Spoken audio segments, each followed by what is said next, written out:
All right, so we broke down the keto, low carb diet. We got into the high carb diet. Now the last one is going to be balanced. I just want to point out too, any of these diets, you can figure out what works best for you, but the way you manipulate them and how much you eat or how much you don't eat is what's going to bring you closer to your goals. But certain ones are better for certain goals, like we were explaining. So I'll let Mike start getting into balanced diet. So basically by balanced diet, what we mean is something that's sustainable, something that fits into your schedule, that you're not going to be, oh, I can't do this, oh, I can't do that will throw you off track. A normal, everyday, balanced diet that works, like James said, for whatever your goal may be. So I'm going to start off with keys. The key to have a balanced diet is, the biggest thing is prepping. You have to make sure that you're prepping your meals beforehand, because when you're at work or you have to run an errand or something and you can't eat a meal, having it in a Tupperware, wherever you have it, right on you, prepared, ready to eat, awesome. 5 minutes, get your meal in. Yeah, and that'll help with any diet, just being prepared. When you have your meals, you're going to be on track. It's really not that hard to do. Mm-hmm. You just did a meal prep the other day. I saw you posting. Yeah. That took you how long? 2 hours tops. Yeah, for a the couple week. hours on a Sunday while you're hanging out watching TV. You can make all your meals for the week, and they can still be tasty too. Maybe we can even do a video on That'd be meal sweet. prep. Yeah, we'll probably do something like that. But I'll let him keep explaining. So another key that I have is you have to obviously grocery shop. Don't be eating out all the time. Stuff's loaded with salt and everything else, like barbecue sauce or whatever it may be. Calories. Yeah, exactly. A lot of extra calories.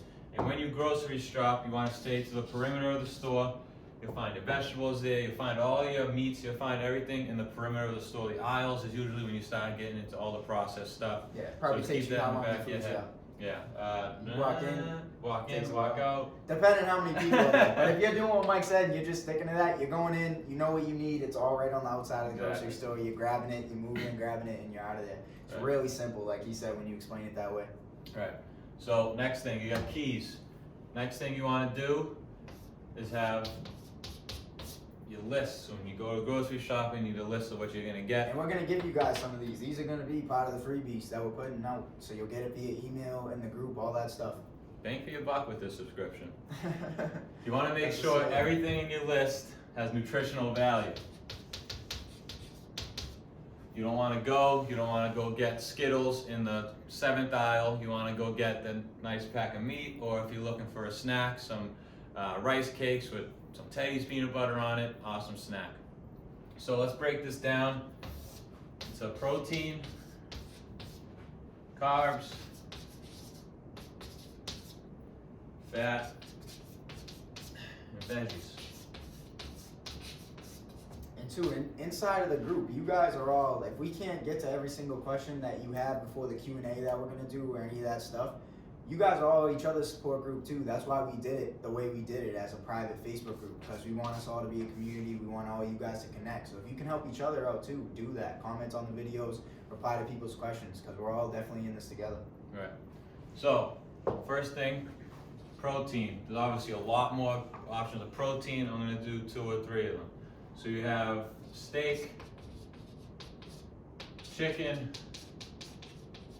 eggs, and turkey. And we'll try to make it too, when we do the list that we send out and all that, we'll try to make it as budget friendly as possible. Right. You really don't need to break the bank to eat healthy. That's like a load of garbage. Right. So then your fats could be avocado. Who doesn't like avocados? Oils. You want to stick to coconut or olive oils. Seeds, sunflower seeds, flax seeds. Flax seeds are high in fiber too, so you can add that. Important. Yeah, you can add that stuff to oatmeal. It goes really well with. Nuts like almonds, cashews, those are all good. Make sure you get unsalted if you can. Carbohydrates, sweet potato. I think this is the best carbohydrate to have because it will keep you full for a while. And it's low calorie too. A medium Right. sweet potato is about 100 calories. It'll keep you full. Probably a sweet potato alone will keep you full for a whole hour, hour and a half. Yeah, sweet potatoes are really Rice, good. And they quinoa. taste good. What else? Wheat. And for veggies, everyone knows what veggies are. You can have asparagus, spinach, kale, broccoli. The list goes on. Broccoli. Yeah, just you take get all the your point. greens. Right. Whatever you prefer. Right. So this is just messy, quick thing. Well, like he said, we'll give you guys a whole list of a grocery shopping list. A little thing onto the grocery shopping will be supplements. Now this is for everyone, no matter what you do. What I'm gonna list here is something that could work for everybody. So in the north, we live in the north, we're from Boston. If you haven't noticed from the accents already.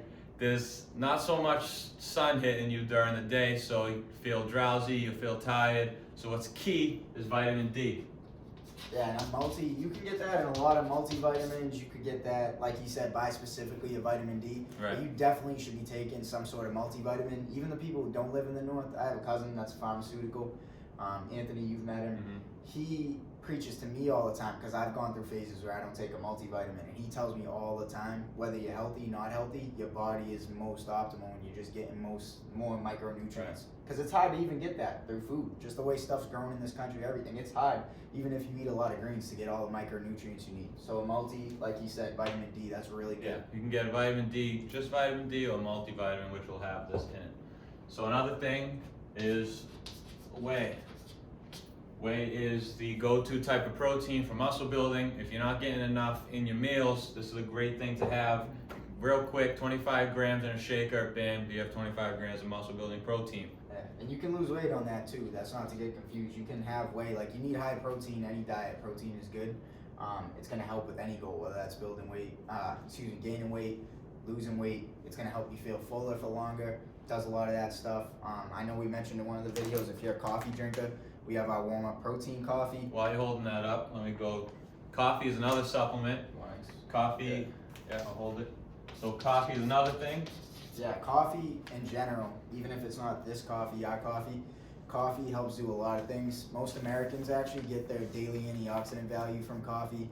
It does things like help boost metabolism, it enhances focus, so it does a ton of that kind of stuff. And neither one of us really recommend pre-workouts. Right, Neither that's me what I or was Mike. gonna say. Yeah, I don't think Never recommend any pre-workout to any of my clients. I'm always going natural caffeine, because even, believe it or not, you get all jacked up on proteins, on pre-workout and stuff. I have this coffee and I'm just as jacked up, ready, alive for my workout. And you can have it in the morning, not just this coffee, like you said, any coffee. Wake you up in the morning, have a cup or two throughout the day, and you're feeling good all the time, especially with that vitamin D, ready to go. Yeah, everything we stress is just really natural. Because working out, at least in my opinion, my whole company, the mission behind it, we want people to be able to just live healthy lifestyles in the long term. So yeah, you can do all kinds of crazy things. Like you see people do like snort pre-workouts, like do all kinds of crazy stuff. Like that's not healthy. That's not why we're eating right. That's not why we're going to the gym. That's not why we're trying to make a transformation. We just want to be healthy, live good lifestyles, and natural is the way to go when it comes to that. So we're talking about energy, we're talking about coffee, pre-workout, whatever. And a big thing that affects that will be your sleep. I just thought of that when you were saying that. Yeah, that's number one. Sleep, water, those are all the top things. Sleep, we'll talk about water. And then your exercise. Sleep, you want to aim for 7 to 8 hours, 6 minimum, probably 9 max. Don't really know anyone that needs 9 hours of sleep. So write that here, 6 to 8. And if you're not getting this amount of sleep at night, at least 6, 8's optimal. That's probably why you need the coffee. That's probably why you need the pre-workout. So try to get in some sleep. You can look up a bunch of foods that are great for sleep before you go to bed, a pre-bed snack or whatever. But this is a huge thing. Give us a couple. Oh yeah. Cottage cheese is a great thing to eat before bed. White meat like turkey is a great thing to eat before bed. Put you in sleep. It releases some melatonin. It's good. You fall right asleep. You get a nice REM sleep. Yeah, protein and fats. Rule of thumb. In the end of the day, like we said, it's all calories. But if you're opting towards a snack, high protein and healthy fats is like really good, because when you're asleep, fats digest much slower than other nutrients. So it's just gonna help you feel a little fuller throughout the night. It's gonna just digest slower as you're sleeping, and the protein is good as well, obviously, for repair, recovery. Right. So James mentioned water. What I recommend to my clients is half your body weight in ounces. So how much do you weigh? I'm 155 right now. Let's call it 150 because I'm not that good at math. So we divide that by 2, so 75 ounces of water a day. People recommend gallons or whatever. It's a little crazy carrying around a gallon. Just make sure you can tell by the water bottles, 16 ounces in the water bottle. Yeah. So whatever that is, add it up, come around 5 ounces within this goal for him. And this is gonna sound ridiculous. A lot of times I just go by my pee. It's just an easy way to tell. Like your body knows. So if you go to the bathroom and your pee is white, you know you're hydrated. If it's not, you know I need some more water. That's like a really simple way of doing it without feeling like you have to track your water and all ounces and all that. Right. Especially in the morning to tell. Yeah. When you do Always that, start the day with water. Right. Absolutely. 110%. It activates your organs. Does a lot of good stuff. And going off of feeling and mindset and motivation and all that stuff, like I said, sleep will affect it, so does water. You're dehydrated, you don't feel good, and sometimes hunger will take the place of actually you're thirsty. So you feel like you're hungry, but actually you just need some water in you. All right, next thing. We're getting. What were you just gonna get into? We did a lot. This all goes into a balanced diet, though. That's what we're talking about. This is just all overall. Basically healthy living. Through your nutrition. Yeah, there's no specific goal. Like I'm not trying to lose, I'm not trying to gain. I just want to eat right and be well, and like all of this is such a big part of that. Right. Portion size. A lot of people are overeating in America, and I'm sure elsewhere.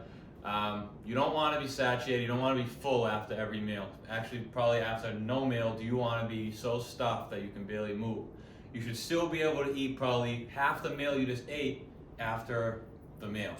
So what I recommend, let me erase this real quick. And before your meals too, this is a little trick. When the summertime rolls around in the warmer months and I'm trying to shred down a little, and I'm sure Mike's already doing the same thing, I always have a glass of water before my meal and I have a glass of water after my meal. That helps you feel a lot fuller, and even on top of that, it's gonna just help you digest your food better. So like even if you're not trying to cut down, that's just a really good habit to get into. All right, so for protein, rule of thumb, you want a fistful of protein in your plate. You want a thumb size of fat in your plate. Thumb. You want a cupped handful of carbohydrates in your plate. So cupped. And again, fistful of veggies in your plate. Go with this. I promise you'll feel better, you'll have the right nutrients in your body, and like he said, water before and after, just in case you're not hungry, you're still hungry after this, that water will definitely help out. Yeah, and these all, like he said, these all just little sorts of tricks. A thumb is basically like a tablespoon. You get a tablespoon of peanut butter. That's basically how all that stuff works. These are just little tricks to help you understand it, be able to measure things out better. One more thing I want to point out is how frequently should you be eating, how many times a day should you be eating. I'm writing big here. What I tell my clients, what I tell everyone, what I do, I try to aim for 5 meals a day. So 5 meals, separate it whatever fits in your schedule, but again, you don't want to go 6-7 hours without eating and then stuff in your face because you're so hungry. And I'll explain it once Mike finishes up what he's saying. I don't even do this. I'm going to give you a yellow option once he finishes, which would be going longer without eating. Mike knows, we've all heard of it, intermittent fasting. We're going to make a whole video about that. I'll just give you a quick intro once he explains this. Right. So real quick, what I do, I eat every 2 to 3 hours to be sure I'm not so hungry that I just want to stuff my face with unhealthy food and with unreasonable portions. So 2 to 3 hours, say you wake up at 7 a.m. Now a lot of people choose to fast in the morning, but I don't. So 7 a.m. I'll have meal number 1. 10 a.m. I'll have a snack or something. And then I'll go to about 1. I'll have lunch. After lunch, I'll have my dinner around 5. Then I'll have a snack before bed, probably around 8 or 9. And that's basically that keeps me full. I eat the right amount of portions, and I feel good throughout the day. I'm never so bloated that I can't move, and I'm never sluggish. Yeah, so this is how Mike's eating. This is a great way to eat overall if you like to eat throughout the day. For me, a lot of times I'm just really busy, whether it's with the business, running to this place, the next place, and it's easier for me to fast. Like he said, some people fast in the morning. That's what I do. So you go to bed, you already fasted 8 hours. You wake up in the morning, you fast for another 6 to 8 hours. Ends up being roughly a 16-hour fast. Say you're up at 8 o'clock, you eat at 2 o'clock in the afternoon, you have nothing but coffee and water throughout the morning and early afternoon. Then you can start eating your meals. At that point, it's already 2 o'clock in the afternoon, so I can afford to eat a little bit bigger meals, like Mike said, because it's all coming down to the calories. So I'll eat probably a meal double the size of what he says, and then at bed, when it comes time for bed, I'll have a meal double the size again. So that's, if you like bigger meals and you like eating a little more, that's an easy way to stay within your calories while still eating more. And we'll do a whole video about intermittent fasting. We'll wrap it up here. This is how you're gonna eat balanced. This is kind of how to structure everything. And yeah, can't wait for the next video. See you later.